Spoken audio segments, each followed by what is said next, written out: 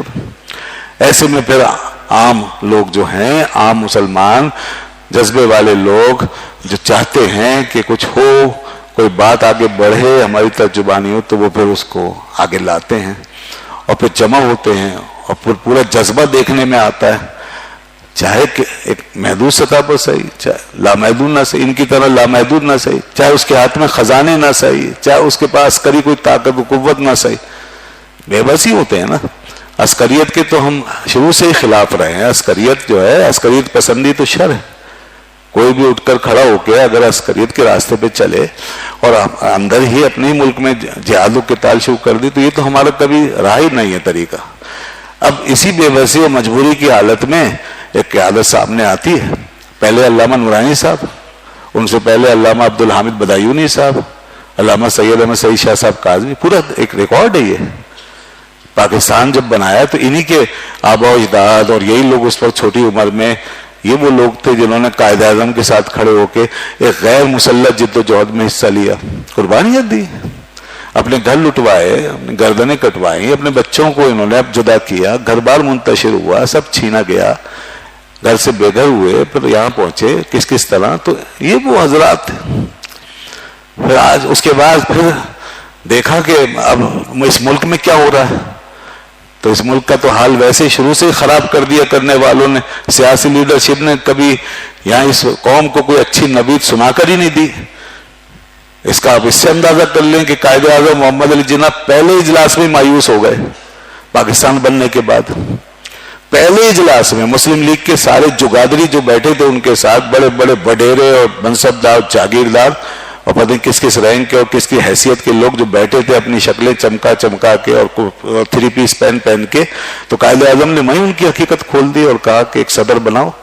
میں ریزائن دیتا ہوں اب، چونکہ میں مسلم لیگ کا صدر نہیں رہ سکتا، میں پاکستان کے عہدے پر ہوں، تو اب صدر بنا. اس صدارت کے چکر میں آپس میں تو میں شروع ہو گئی. آپ وہیں بیٹھے بٹھائے پڑھے لکھے لوگوں کا یہ حال تھا کہ وہ بیٹھے بٹھائے وہیں ایک دوسرے سے لڑ رہے تھے. قریب تھا کہ ایک دوسرے سے دست و گریباں ہو جاتے. قائد اعظم یہ کہہ کر اٹھ گئے کہ مجھے نہیں معلوم تھا کہ میری جیب میں سارے سکے کھوٹے. تو یہ کھوٹے سکے اس طرح پھر بعد میں بھی یہ کردار ادا کرتے رہے. کھوٹے سکوں کی نسلیں بھی کھوٹی نکلی. ان کھوٹی نسلوں نے اس کھری قوم کو سنبھالنے کی کوشش کی. مطلب کھوٹا بھی کھروں کو سنبھالے گا اور کھوٹا کھروں کی عزت کروائے گا؟ نہیں. تو یہی ہوا. پھر پوری قوم جو ہے وہ کھوٹی ہی نظر آئی دنیا کو، اور ہمارا یہ حال ہو گیا کہ آج وہ جو جملہ چاہتے ہیں ہم پہ فٹ کر دیتے ہیں، جو چاہتے ہیں ہمارے اوپر فٹ کر دیتے ہیں، جیسے کہ میں نے ابھی بتایا. تو اب اس میں یہ لوگ، یہ حضرات جو ہیں علماء، یہ نکلے ہیں اس وقت سے لے کر اب تک کے.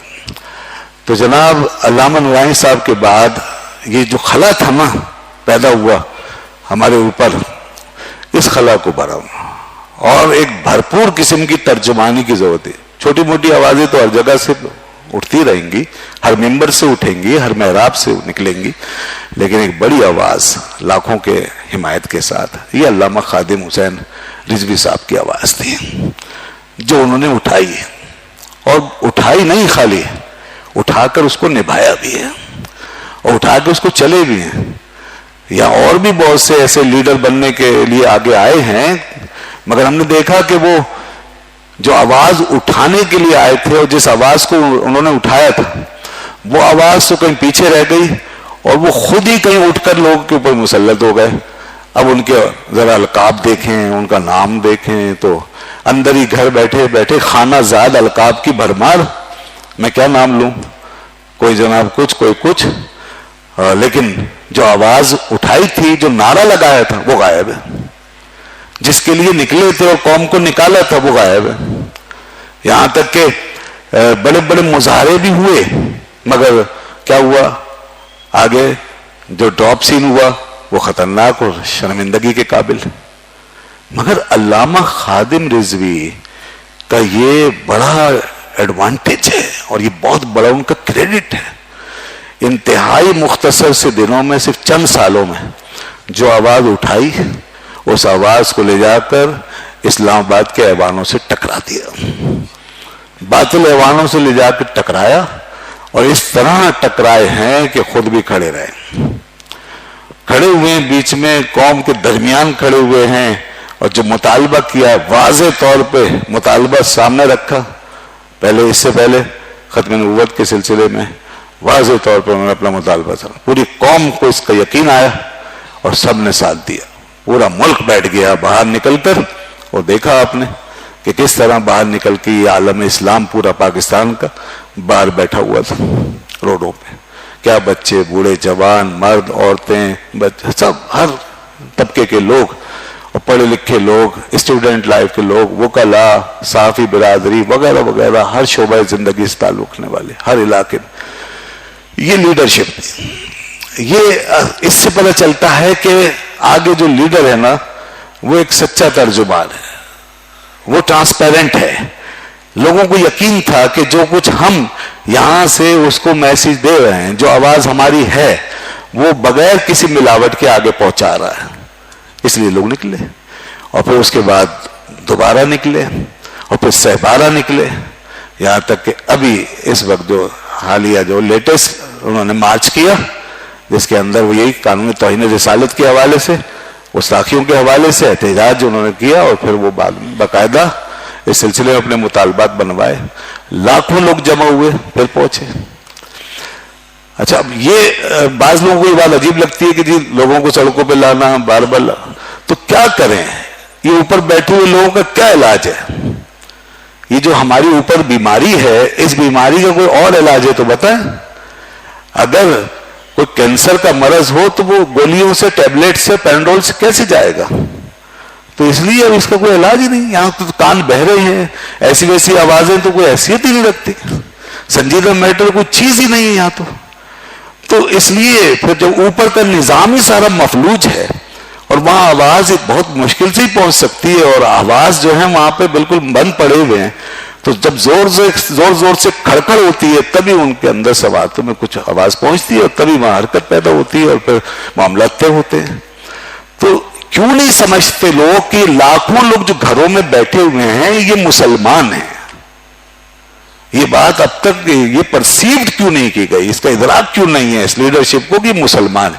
اور صرف مسلمان نہیں ہے، یہ لاکھوں کروڑوں لوگ، اس ملک کی اکثریت، یہ رسول اللہ صلی اللہ علیہ وسلم سے عشق و محبت کرنے والے ہیں، یہ اسلاف سے اور اپنے بزرگوں کے چاہنے والے ہیں، یہ سچے پاکستانی ہیں، یہ مخلص لوگ ہیں، یہ اپنے دین کو ہر چیز پہ فوقیت دیتے ہیں، چاہے عمل نہیں کرتے، یہ سمجھتے ہیں کہ ہم نے قوم کو اتنا نچا دیا، گما دیا، پھرا دیا، ان کی تعلیم میں ہم نے یہ ڈال دیا، وہ ڈال دیا، میڈیا کو ہم نے بالکل برہنہ کر کے ان کے سامنے رکھ دیا، اور سوشل میڈیا کو بھی پوری آزادی دے دی، تو اب شاید یہ بدل گئے ہوں گے.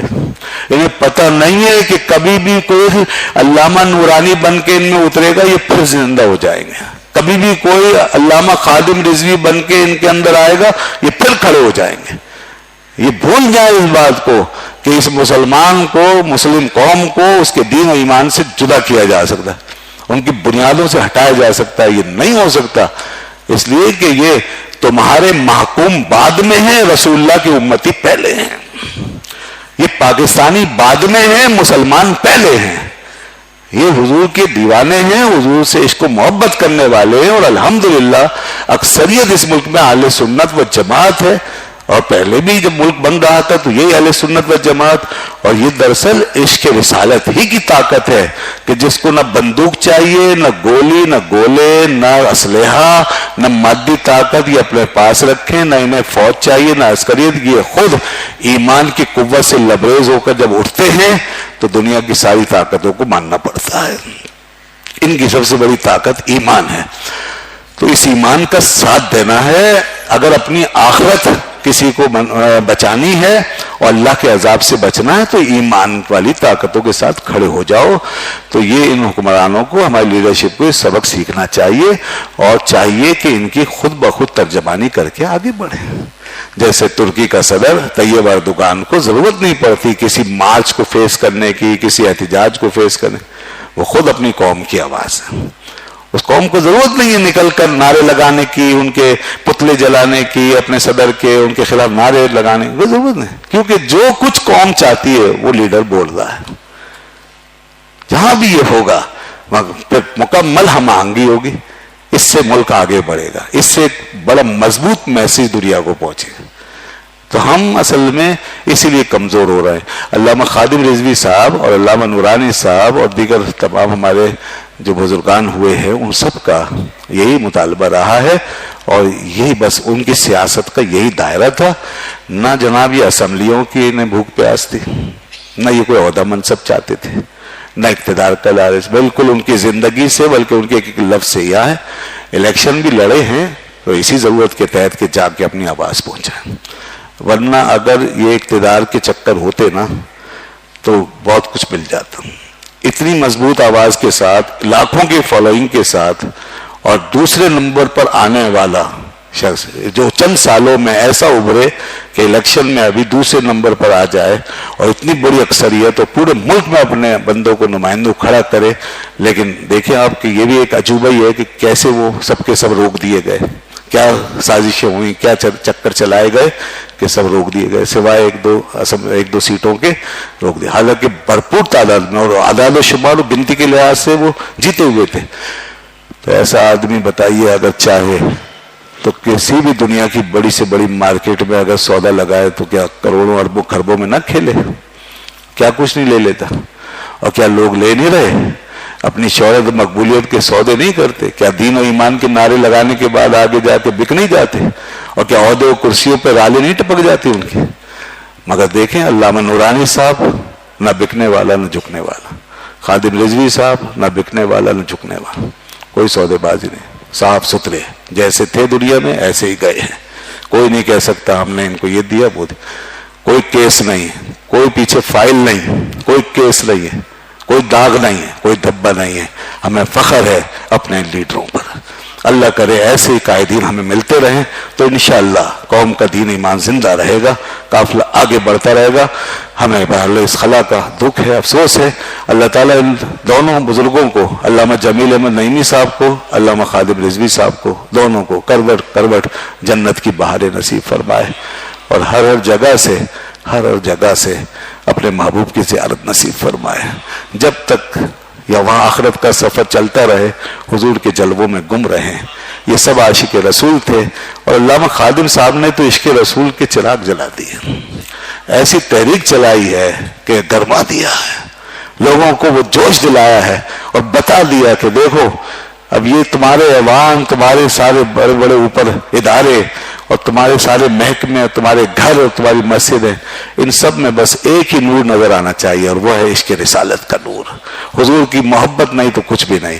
اقبال کے شعر پڑھ پڑھ کے اقبال کو زندہ کر دیا پھر انہوں نے، اور اعلیٰ حضرت کے شعر سنا کے اعلیٰ حضرت کو لوگوں سے اور قریب کر دیا، اور اس طرح انہوں نے بڑا ایک میسج پیغام پہنچا دیا. ان کی باتیں، ان کی تقریریں اور ان کا جوش و جذبہ جو تھا اس میں صاف نظر آتا ہے کہ پیچھے کسی درد اور محبت سے جو ہے یہ ساری چیزیں باہر آ رہی ہیں، اور یہ پیچھے ایک درد چھپا ہوا ہے، ایک تعلق کہیں جڑا ہوا ہے جس کی وجہ سے یہ سب چیزیں ظاہر ہوتی اور آ رہی ہیں باہر. انہوں نے اس طرح اظہار کیا ہے. ان کے ہر اظہار خیال کے پیچھے ایک درد ہے، ایک جذبہ ہے، ان کی آواز میں ایک تڑپ ہے اور سچائی ہے اور اخلاص نظر آتا ہے. وہ ہر درد دل رکھنے والا آدمی محسوس کرتا ہے. اللہ تعالیٰ ان کی قربانیاں قبول فرمائے. آخری بات یہ کہ ذرا بتائیے کہ جو شب بخار میں مسلسل بیماری علالت میں اسلام آباد کی اتنی سخت سردی اور ٹھنڈک میں اپنی قوم کے بیچ میں جا کے بیٹھ گئے. اس وقت بھی علیل تھے، چاہتے گھر میں بیٹھتے قوم میں پہنچا دیتے، بھیج دیتے، ٹھیک ہے جاؤ کر لو مطالبہ تم جا کے، میں یہیں سے گائیڈ کر لوں گا. نہیں، بیچ میں بیٹھے رہے. وہیں طبیعت بگڑ گئی، مرض بگڑ گیا، ٹھنڈ اندر بیٹھ گئی اور بخار بگڑا، پھر وہ جابر نہیں ہو سکے. تو یہ ان کی زندگی تھی. تحریک کے ماحول میں زندہ رہے اور تحریک چلاتے ہوئے دنیا سے چلے گئے. تو یقیناً وہ مجاہد بھی تھے اور وہ معنوی لحاظ سے شہید بھی ہیں. اللہ تعالیٰ ان کو شہادت کا مرتبہ عطا فرمائے. وآخر دعوانا الحمدللہ رب العالمین.